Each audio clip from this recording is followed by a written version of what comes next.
11 साल से राहुल गांधी की कार के आगे तिरंगा लेकर अमृतसर पहुंचा युवक। मैं सिर्फ राहुल गांधी को देश के प्रधानमंत्री के रूप में देखना चाहता हूं। मेरी राहुल गांधी से मिलने की कोई इच्छा नहीं है। दिनेश। जब भी कोई बड़ा राजनीतिक नेता पंजाब आता है तो उसके समर्थक अक्सर उसके साथ सेल्फी लेते या उसकी तस्वीरें लेते और दुआ मांगते नजर आते हैं। अखिल भारतीय कांग्रेस कमेटी के अध्यक्ष राहुल गांधी आज अमृतसर पहुंचे और उनका एक समर्थक हमेशा नजर आता है अपने वाहन के आगे तिरंगा लहराते हुए। आज भी राहुल गांधी के वाहन के सामने एक बार फिर तिरंगा फहराने अमृतसर पहुंच गया। अमृतसर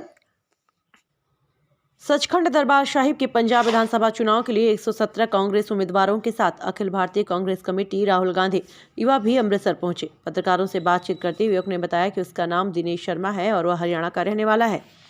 राहुल गांधी के प्रशंसक हैं। वह वहां पहुंचे और राहुल गांधी की कार के सामने एक बड़ा तिरंगा फहराया। उन्होंने कहा कि उन्होंने भारत के विभिन्न स्थानों का दौरा किया और राहुल गांधी का समर्थन किया। मेरे पिता मेरी यात्रा के लिए भुगतान करते हैं। और साथ ही उन्होंने कहा कि उनके गांव के लोग बहुत खुश हैं कि उनका गांव का बेटा राहुल गांधी के स्वागत के लिए हर जगह जाता है और साथ ही तिरंगा फहराता है। युवक ने सिर हिलाते हुए आगे कहा कि उनका एक ही सपना है, 2024 में राहुल गांधी को देश के प्रधानमंत्री के रूप में देखना चाहता है। मेरा नाम पंडित दिनेश शर्मा है और मैं राहुल जी के साथ पूरा हिंदुस्तान में जाता हूं, जहां भी राहुल गांधी जी जाते हैं। आज अमृतसर में राहुल जी आ रहे हैं। अभी 2022 में 5 राज्यों के विधानसभा चुनाव होने वाले हैं,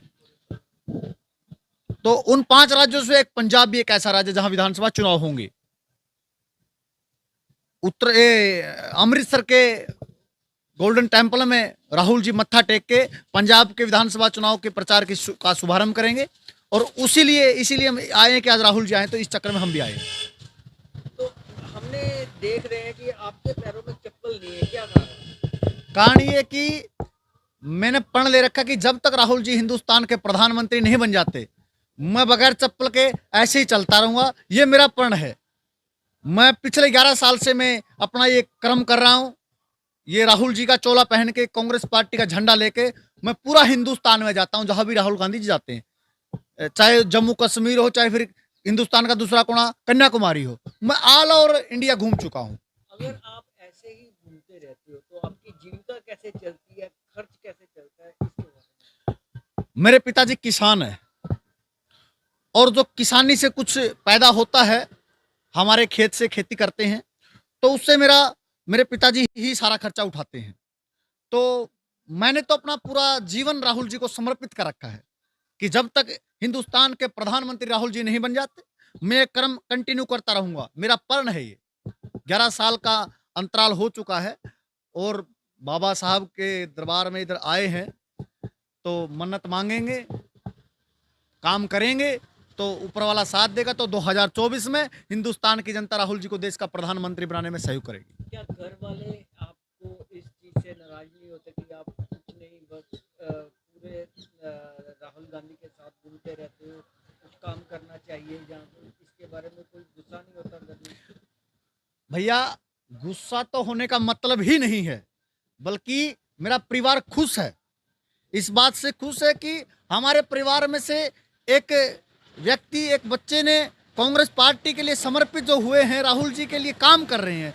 इसमें अपने आप को वो अच्छा महसूस करते हैं। पूरा ग्रामवासी जो है वो भी खुश है इस बात से कि हमारे गांव से दिनेश शर्मा जो राहुल जी के साथ निकल हैं, वो गांव का भी एक मतलब इस बात में गर्व मानते हैं। हम तो लग रहे हैं, संघर्ष कर रहे हैं।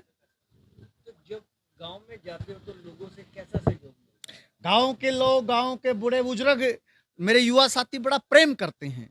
वो पूछते हैं कि भैया राहुल जी आपसे बात करते हैं तो क्या कहते हैं, कभी गांव में लेके आओ, गांव में आएंगे, अपने गांव में मिलेंगे, तो कभी ना कभी ऊपर वाला चाहेगा तो बिल्कुल गांव में भी लेके जाएंगे। अब जैसे राहुल गांधी आएंगे, जैसे लोगों से, भीड़ से बच के वो निकल जाते हैं, तो क्या आपको देख के आपको मिलते हैं कि ऐसे ही निकल जाएंगे आप?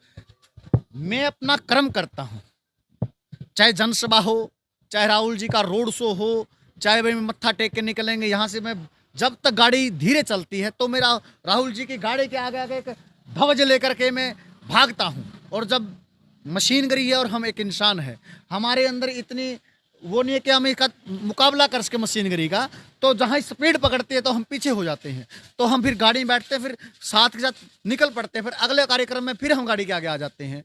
तो मैं ये नहीं देखता कि राहुल जी मेरे को बुलाए, हाथ मिलाए, ये मेरे अंदर नहीं है। हमें सच्चे दिल से, निस्वार्थ भाव से हमें अपना कर्म करना है। कभी कभी बात हुई राहुल जी? बिल्कुल, राहुल जी वैसे तो हर उस कार्यकर्ता से प्यार करते हैं जो कांग्रेस पार्टी के लिए अपना समर्पित कार्य करता है, तो उनमें से शायद छोटी सी गिनती हमारी भी होगी।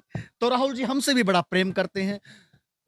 अभी कुछ वक्त पहले जो पिछली साल 2021 में 1 अप्रैल को मेरा जन्म